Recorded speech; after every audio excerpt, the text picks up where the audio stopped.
Hello my YouTube family, আজ তোমাদের সাথে খুবই মজাদার একটি হেলদি রেসিপি শেয়ার করব। সেটা হলো ভেজিটেবল চিকেন স্যুপ, যার মধ্যে আমি ফার্স্ট টাইম ইউজ করতে চলেছি সুইট কর্ন। মানে আমি আগে কখনো সুইট কর্ন দিয়ে স্যুপ বানিয়ে খাইনি ঘরে, কিন্তু অন্য জায়গাতে খেয়েছি। তো চলো আজকে এই রেসিপিটা খুবই মজাদার হতে চলেছে, আর এই রেসিপিটা বানানো খুব সহজ। যারা রোগা হতে চাও তারাও খেতে পারো, যারা মোটা হতে চাও তারা তো খেতেই পারো। আর এখানে আমি নিয়ে নিয়েছি অনেক রকমের সবজি: গাজর, বিনস, টমেটো, বাঁধাকপি, ব্রোকলি, কড়াইশুঁটি, আদা কুচি, রসুন কুচি, কাঁচা লঙ্কা কুচি, সব কিছু নিয়ে নিয়েছি। এবার আমি একটা প্যানের মধ্যে জল দিয়ে তার মধ্যে আদা, দু টুকরো লেবু আর এর মধ্যে সামান্য মাখন দিয়ে বসিয়ে দেবো। আর এই পর্যাতেই তোমরা নুন দেবে। আমি নুনটা দিতে ভুলে গেছিলাম, তাই পরে অ্যাড করেছি। এই লেবুটা কিন্তু দেওয়ার কিছুক্ষণ পরেই তুলে নিতে হবে, বেশিক্ষণ রাখা যাবে না, তাহলে জলটা তেতো হয়ে যাবে। তো এরপর আমি দিয়ে দিলাম চিকেনটা, দিয়ে 1 মিনিট মতো ফুটিয়ে লেবুটা তুলে নেব। এবারে চিকেনটাকে ভালো করে ফুটিয়ে নিতে হবে, আর এভাবেই চিকেনের স্টক তৈরি করে নিতে হবে। আর এই জলটা কিন্তু আমরা ফেলে দেবো না, মাংস সিদ্ধের জলটা দিয়েই কিন্তু আমরা স্যুপটা তৈরি করব। আর এই স্যুপটা খুবই হেলদি আর খাওয়া তো খুবই ভালো। তো এভাবেই আমরা মাংসটাকে আস্তে আস্তে গ্যাসের ফ্লেম বাড়িয়ে কমিয়ে সিদ্ধ করে নেবো। ভালো করে নেড়ে চেড়ে ঢাকা দিয়ে দিলে তাড়াতাড়ি সিদ্ধ হয়ে যাবে। আর আমি ঢাকা দিয়ে রেখেছিলাম, দেখতেই পাচ্ছ কীরকম মাংসের কালারটা চেঞ্জ হয়ে গেছে। আমি নুন যেহেতু দিতে ভুলে গেছিলাম তাই এখন দিচ্ছি। তোমরা চেষ্টা করবে শুরুতেই নুনটা দেওয়ার। আর আবারও আমি নুন দিয়ে নাড়াচাড়া করে আবার ঢাকা দিয়ে রেখে দেবো 5 মিনিটের জন্য। মানে এটা সিদ্ধ করতে বড়জোর 5 থেকে 6 মিনিট লাগবে, তাতে যেটুকু সিদ্ধ হবে সেটাই যথেষ্ট। আর এই যে মাংসের কালার যখন চেঞ্জ হয়ে এরকম পুরো হোয়াইট কালার মতো হয়ে যাবে, তখনই বুঝে নিতে হবে যে মাংসটা সিদ্ধ হয়ে গেছে। এবার নামিয়ে একটু ঠান্ডা করে নিতে পারো, বা মাংসর থেকে মানে জলের থেকে মাংসটা আলাদা করে তুলে নিতে পারো আমার মতো। আমি তো এভাবেই করি, তুলে নিলে সুবিধা হয়, মাংসটা তাড়াতাড়ি ঠান্ডাও হয়ে যায় আর ছাড়িয়ে নিতে সুবিধা হয়। প্রচণ্ড ঠান্ডা লেগেছে বলে গলাটা এরকম শোনাচ্ছে, তোমরা একটু ম্যানেজ করে নিও। তারপর মাংসটা হালকা ঠান্ডা হলে হাত দিয়ে বা চামচের সাহায্যে এরকম ছোট ছোট ছিবড়া ছিবড়ার মতো মাংস, তো তোমরা টুকরো টুকরো করে নিতে পারো, হাত দিয়ে ডললেই হয়ে যাবে। এর কারণেই আমি প্রথমে মাংসটা কেটে ছোট ছোট করিনি, কারণ এভাবে করলেই সুবিধা হয়, আবার কাটাকাটির ঝামেলা কে করে।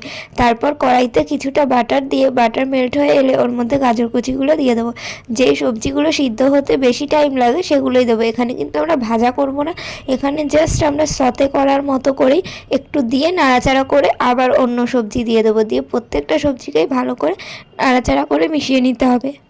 গাজর সিদ্ধ হতে বেশি টাইম লাগে, তাই সবার আগে গাজরটা দিয়ে একটু নাড়াচাড়া করে এর মধ্যে দিয়ে দিলাম এবার ব্রোকলিগুলো দিয়েছি আমি যেই সাইজের, তোমরা তার থেকে ছোট করে টুকরো করেও দিতে পারো।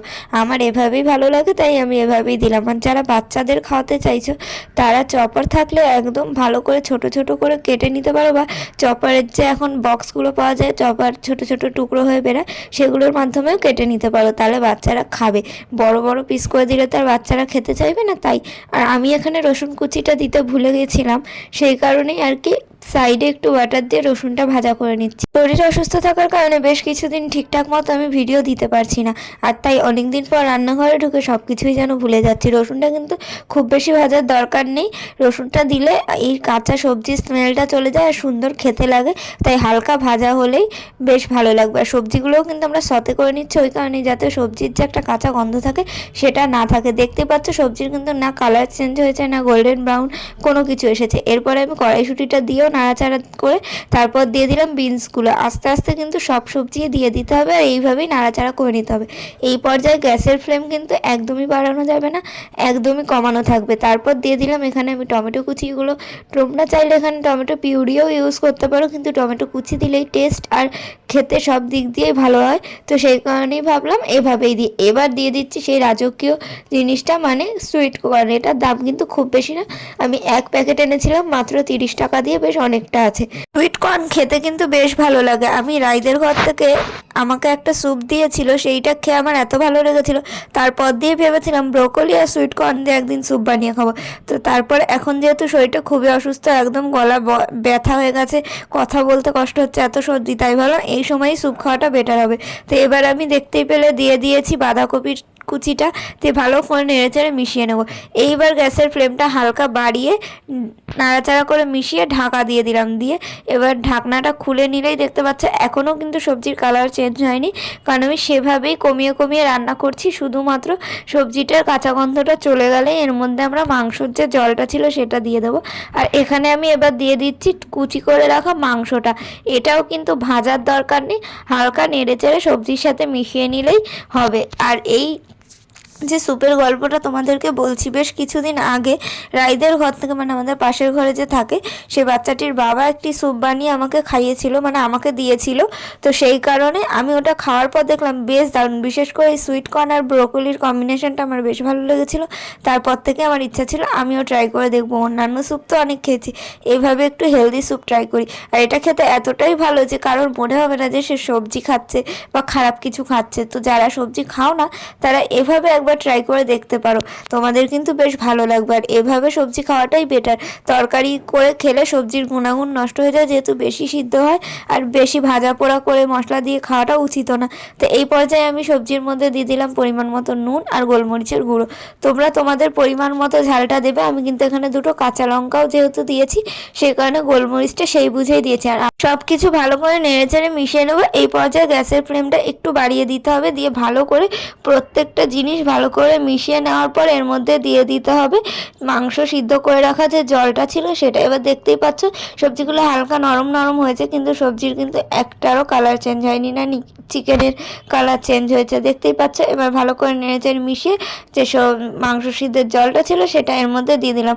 তোমাদের যদি মনে হয় জল কম পড়ছে, তোমরা চাইলে আরও একটু জল ইউজ করতেই পারো, গরম জল বা রুম টেম্পারেচারে রাখা ঠান্ডা জল দিয়ে ভালো করে নেড়েচেড়ে মিশিয়ে নিতে হবে। আর মিশিয়ে নেওয়ার পর এর মধ্যে আরও কিছু জিনিস অ্যাড করতে হবে, যেগুলো প্রত্যেকটা মানুষের ঘরে এখনকার দিনে থাকে। তো এখানে তেমন কিছুই বেশি দিইনি যেটা পাবে না, সব কিছুই বাড়ির আশেপাশের মার্কেটে তোমরা পেয়ে যাবে। আর নাহলে ঘরে তো টুকটাক সবজি থাকে, সেগুলো দিয়েও ট্রাই করে দেখতে পারো। এবার আমি একটা পাত্রে গুলে নিয়েছি কিছুটা কর্নফ্লাওয়ার, মানে 2 চামচ মতো কর্নফ্লাওয়ার হালকা জলে গুলে নিয়েছি। আর ওই গোলমরিচের চামচটা দিয়ে গোলায় ওরকম দেখতে লাগছে, কেউ আবার ভেবো না যে কী দিয়েছে ওর মধ্যে। তো এবার জলটা যখন হালকা ফুটে আসবে তখন আমি এই মাংসের স্যুপটাকে একটু নাড়াচাড়া করে এর মধ্যে দিয়ে দেবো হচ্ছে ওই যে কর্নফ্লাওয়ারগুলো গোলা জলটা। কেন বলো তো, আগে থেকে যদি তোমরা দিয়ে দাও ওটা দলা দলা পাকিয়ে যাবে। আর কর্নফ্লাওয়ারের গুঁড়োটা ডাইরেক্ট কেউ জলের মধ্যে দিতে যেও না, তাহলে কিন্তু স্যুপ গাঢ় হবেই না। আর তার মধ্যে কর্নফ্লাওয়ারগুলো দলা দলা হয়ে ওর মধ্যে ভেসে ভেসে থাকবে, যেটা খেতে একদমই ভালো লাগে না। তো সেই কারণে এই টিপসটা ফলো করলে তোমাদের স্যুপ গাঢ়ও হবে আর খেতে পুরো দোকানের মতো হবে। তো এখানে কর্নফ্লাওয়ারটা ভালো করে দিয়ে আস্তে আস্তে মিশিয়ে নেব ভালো করে।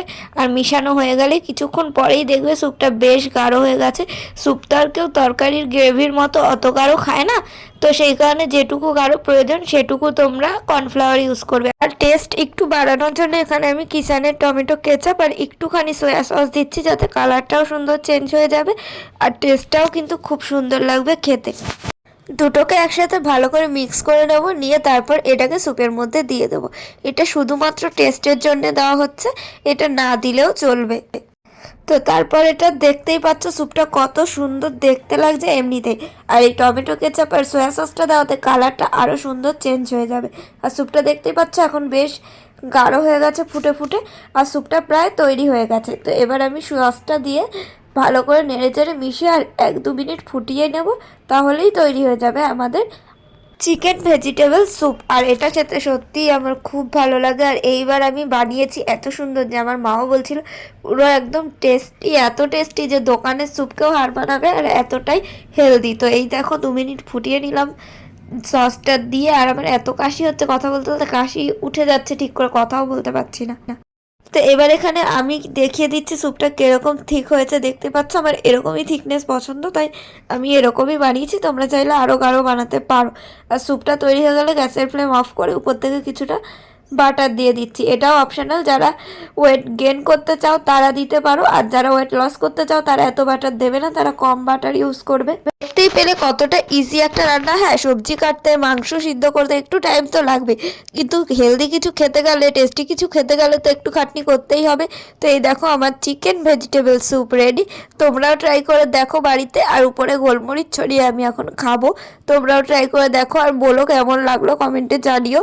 দারুণ এই ইজি স্যুপের রেসিপিটি একবার বাড়িতে ট্রাই করে দেখুন। যদি ঠান্ডা লেগে থাকে, গলা ব্যথা, কথা বলতে পারছো না, আমার মতো অবস্থা হয়ে থাকে, তাহলে এরকম স্যুপ মাঝে মাঝে বানিয়ে খেতেই পারো। আজকের এই স্যুপের রেসিপিটি তোমাদের কেমন লাগলো সেটা কিন্তু কমেন্ট করে জানাতে ভুলো না। আর ভিডিওটা ভালো লাগলে লাইক, কমেন্ট, শেয়ার, সাবস্ক্রাইব করে দিও। আমার পাশে তো আজকের মতো টাটা।